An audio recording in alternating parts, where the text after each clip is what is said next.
For many of the galaxy's intelligent species, the re-emerging Necrons are but one terror amongst many in the darkness between the stars. Even within the Imperium of Man, the Necrons are only dimly understood, with just a handful of individuals aware of the true scale of the threat they represent to mankind's domain over the galaxy. Just as Necron society has a hierarchy, so too are its tomb worlds. The most important are the Crown Worlds, oldest and proudest of all the Necron-held planets. They are the site from which their dynasties and planetary clusters are governed. Crown Worlds were once hubs of galactic power in the ancient days of Necron might, buttressed by tithes and tributes sent from elsewhere within the territories of their ruling dynasties. With access to such great resources, Crown Worlds were able to construct the most reliable stasis crypts for their inhabitants. As a result, Crown World inhabitants that have weathered the slumbering millennia without falling to external circumstances have done so in excellent condition, though this only dampens the tragedy for the Necron race when a Crown World is lost to galactic calamity. Next in importance for any Necron dynasty are Core Worlds, planets which together form the heart of the dynasty's interstellar territory. The rulers of Core Worlds would inevitably be the close kin to the regent of their dynasty's crown world, ensuring a bond of dynasty loyalty endured between the often diverse planets. Though neither so majestic nor so mighty as the crown worlds, the core worlds were great powers to be reckoned with in their heyday, and bearing disaster are so again in the late 41st millennium. Finally, Necron fringe worlds are planets of somewhat importance to their ruling dynasty, not viewed as being of high enough status to be numbered amongst the dynasty's core worlds. Fringe worlds were often poor or distant colonies of a dynasty, able to contribute to the wider realm only in terms of manual labor or as a location for penal institutions. Fringe worlds may have once counted amongst the core worlds of a different dynasty, but have since been conquered or otherwise subsumed into the dominion of their current ruler, thus descending in status. There is no such thing as a typical Necron tomb world. Each answers only to the will of its noble ruler, and thus his proclivities define everything from its grand campaigns to its architectural style and forms of address between noble ranks. Nevertheless, there is one common cause that binds all tomb worlds: the rebuilding of the Necron dynasties of old, and the return of the Necrons to their rightful place of supremacy over the whole of the ignorant galaxy. The tomb worlds we will speak about today represent no more than a handful of the many millions spread throughout the galaxy. Each revived world has its own idiosyncrasies, and the number is ever growing. Who can say how far-flung outposts of mankind have their foundation set upon a planet long ago claimed by the immeasurably older civilization, its inhabitants blissfully unaware of the slumbering horror at their planet's core? In these days, the Necrons awakening, no world in the galaxy can ever be safe.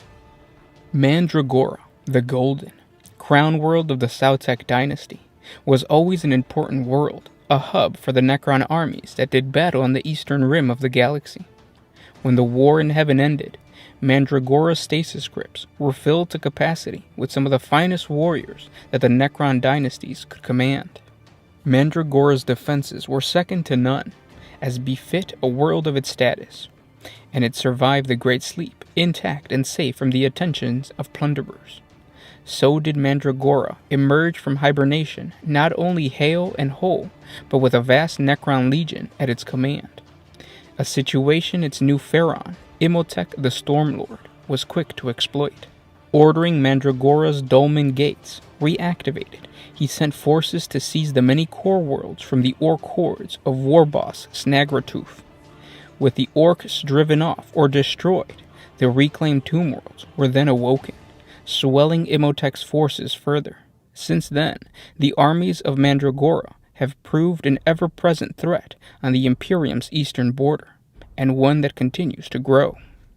Due to a devastating fault in a dimensional stabilizer array, the crown world of Ganden, planet of shadow, crown world of the Nihilak dynasty, is half-phased into a pocket dimension for all but a few standard hours of its stellar orbit. What was first thought to be a catastrophe has since proven to be a great boon to the Necrons of Ganden, as their world is now almost entirely impervious to assault.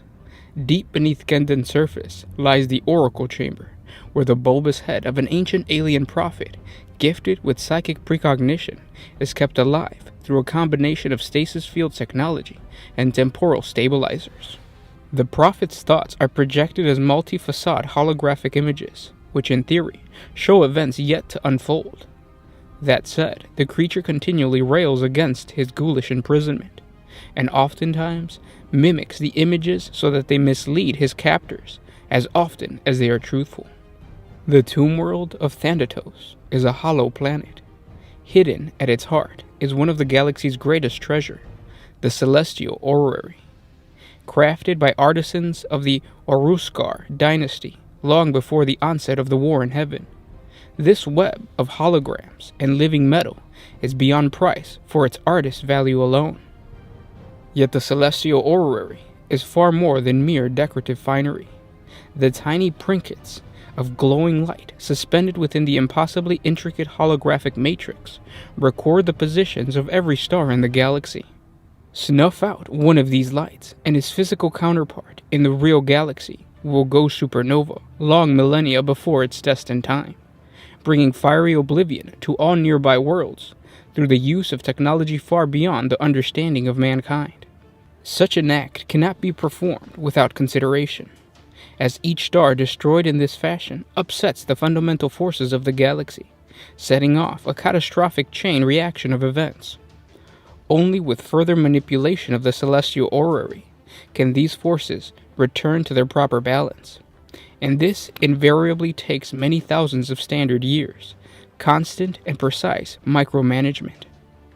With so much power at their fingertips, it is well that the royal court of Thanatos is not given to maniacal displays.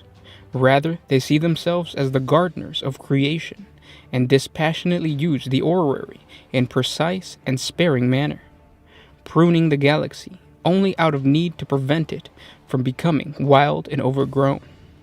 Alas, this restriction is not something universally respected. Unending war rages across Thanatos' barren continents and in the skies above, as the armies and fleets of Oruska dynasty seek to prevent the celestial orrery from falling into the incautious hands of aliens and other Necron dynasties alike. In the extreme northeast of the galaxy lies the region known as the Ghoul Stars. Here, on worlds lit by cold rays of dying suns, tread creatures out of primal nightmares, Scythor fiends, Tolgaran broodreeks, and other creatures so alien as to seem born out of the supernatural. Yet even here, one horror outpaces all others, the Bone Kingdom of Drazak. Drazak is a world that serves as a haunt for the Flayed Ones. These cursed Necrons, blighted by a terrible disease that has given them the irrational hunger for organic flesh. They stalk Drazak's desolate streets, fighting over goblets of rotting meat and shards of bone, desperate to sate the clamor of their deluded senses. Only one amongst the Drazaka's entire population of Necrons is proof from the flayed virus preventing madness: Valgul, the Fallen Lord. From his throne of splintered bone and tanned skin, Valgul rules over his cardinal kingdom, his one good eye ever fixed upon retaining what small measure of order he can. Seemingly, Valgul remains untouched by the flayed virus that has consumed his people. But what truly sane creature would willingly live amongst gibbering flayed ones? Perhaps he remains because of a sense of duty, or maybe his personal madness merely takes another more subtle form. Valgul's rule is not founded on reason. The devolved nature of his subjects makes such notions laughable, but is grounded in his ability to provide the gory bounty in which his subjects delight. Every few solar months, when no more meat remains, whether because it has been torn into fragments too tiny to scrabble over, or simply due to rot, Valgul announces a new time of bounty and dispatches the fleets of Drazak to raid nearby worlds. These reavers of Drazak seek not riches nor conventional plunder, only red harvests of gore and cooling blood. Though nominally a tomb world, Trantis, the Raider's moon, is in truth but a Necron fringe world, and the satellite of a much larger and resourceful rich imperial world of Mandal. Since reviving, the Necrons of Trantis have been a terror to Mandal's human farming and mining communities.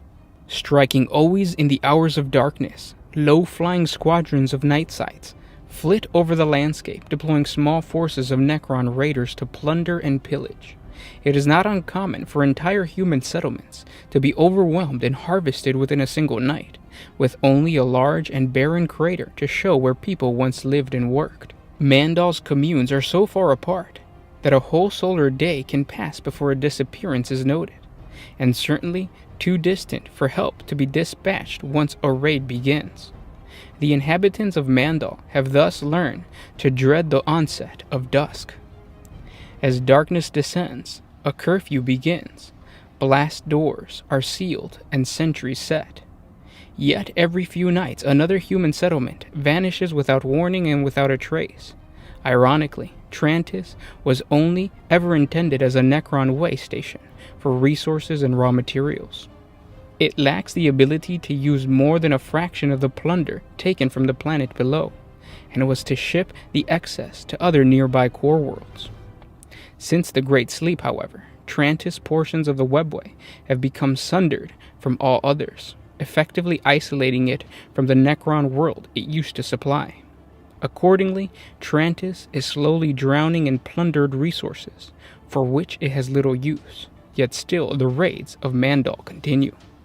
In the final hours of the War in Heaven, one of its greatest battles occurred above Zapnek, the crown world of the Sarnax dynasty. There, Zapnek's royal fleet fought valiantly to repel an Eldar assault of almost incalculable size.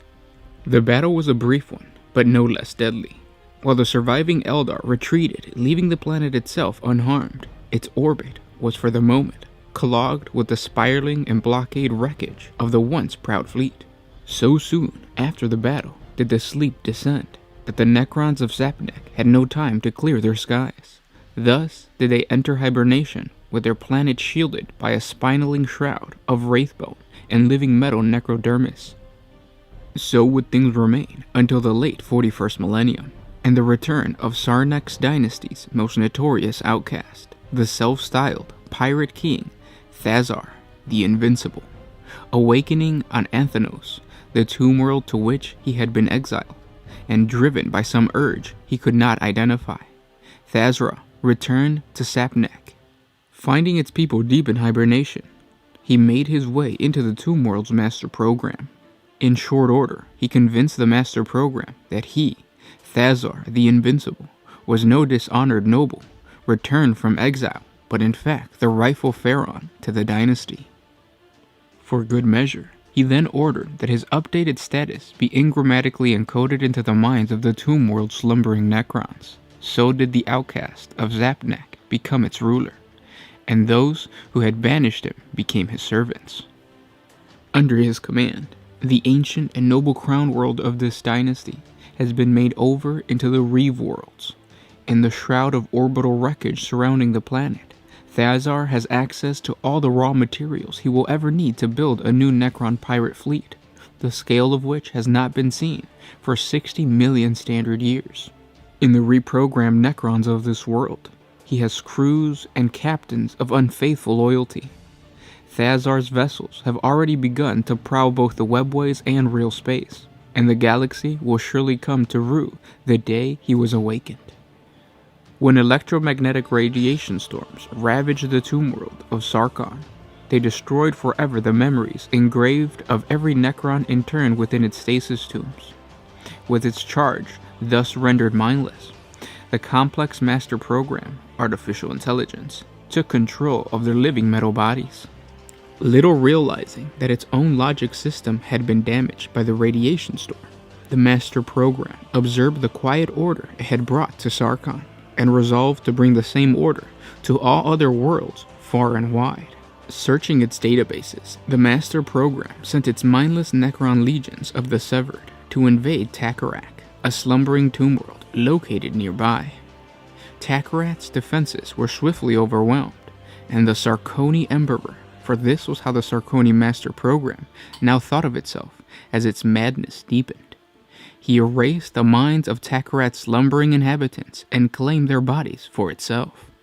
As of the year 967 of the 41st millennium, another 3 tomb worlds have been overcome in this manner. The Sarkoni Emperor has begun to extend its own reach across the galaxy, even on non-Necron worlds, using mind-shackle scarabs to bring any unruly organic creature under its direct control, just like its severed servants. In ancient times, Sidon lay at the heart of the Necron tier expansion. It was from this core world Stardox 60 million standard years ago that the first Necron tier antimatter field torch ships sent out into the stars, carrying colonists beyond the boundaries of Necron tier space. Throughout the war in heaven, the Waivers of Sidon continued to ply their trade, but instead sent expeditionary forces in search of fresh worlds to conquer. Every 33 solar weeks, another vast stasis ships would launch from the dockyards of Sidon, carrying a legion of immortals to some distant planet. When the Great Sleep ended and Sidon woke once again to full function, its rulers decided that they could best serve their final orders by continuing on their mission of conquest. Alas, unbeknownst to the Tomb World's overlord, Sidon's master program suffered corruption during the Great Sleep, and many records were destroyed or inexplicably altered. No longer are the great ships set forth on course to intersect with planetary systems. Instead, each vessel is launched on a random heading, as likely to plunge into the blazing heart of a star or into the tendril maw of a Tyranid hive fleet, as it is to result in safe planetfall. Yet, as Sidon's Necron's nobility have no need to query the master program, the fault continues to go unnoticed. Thus, for every 33 solar weeks that passes, another legion of immortal depart on their perilous journey into the unknown. The Necrons of Trankhan originally awoke in the early 41st millennium, but were not to shake off their hibernation-induced disorientation for nearly 500 standard years. This proves sufficient time for the Tomb World to draw the attention of a tech priest of the neighboring Forge World of the Adeptus Mechanicus. An internal battle to regain consciousness swiftly overlaps with a series of wars against the forces of the Imperium of Man. Now the siege has finally ended, and Trankhan's armies have finally cast the upstart humans from their planet, and begun the search for other tomb worlds of their dynasty. Alas, they have been unable to make contact with even a single one, and must now assume that the records of old no longer match the reality of the present-day galaxy. In this, they are at best only somewhat correct. The missing tomb worlds were actually engulfed and destroyed by a warp storm thousands of standard years before Trankhan ever emerged from the Great Sleep. Ignorant to this fact, the nobles of Trankhan continue their hopeless search to this day. The Necron nobles of the tomb world of Zetasgora have but one overriding goal. Their aim is apotheosis, the undoing of the biotransference curse of soullessness by transferring their consciousness into the organic bodies of other sentient beings. Their belief that such a thing is possible is rooted both in the final command of the Silent King and in prophecies made at the time of the Great Sleep. These, while predicting that apotheosis would come to pass, lack much in the way of details, and it has ever been unclear whether the Necrons need to take over other organic bodies or clone new ones drawn from original Necron tier genetic material for their eternal minds to re-inhabit. To this end, the legions and fleets of Zetasgora scour the galaxy for fresh subjects, following strict search patterns, lest they somehow miss a world whose inhabitants hold the key to their transformation. Hundreds of thousands of such samples, both living and dead, are taken from every inhabited planet in the search pattern. Sealed in stasis sleep, these individuals are conveyed back to Zetasgora to feed the never-ending series of autopsies, gene splicing, tissue mutation, and molecular deconstruction that typifies the Necron quest for apotheosis. Progress has proven slow, and every step is marked in the blood of the lesser species. The Necron nobles of the Necathist dynasty ever have the talent for deception, and their crown world, Mobius, the Twisted Catacomb, stands as an enduring testament to the devious mindset. The extra-dimensional hyperspace corridor connecting Mobius's countless crypts take the form of an ever-shaping maze, ensuring that no journey through the catacombs is ever the same twice, as at least one Deathwatch kill team has found out to its cost.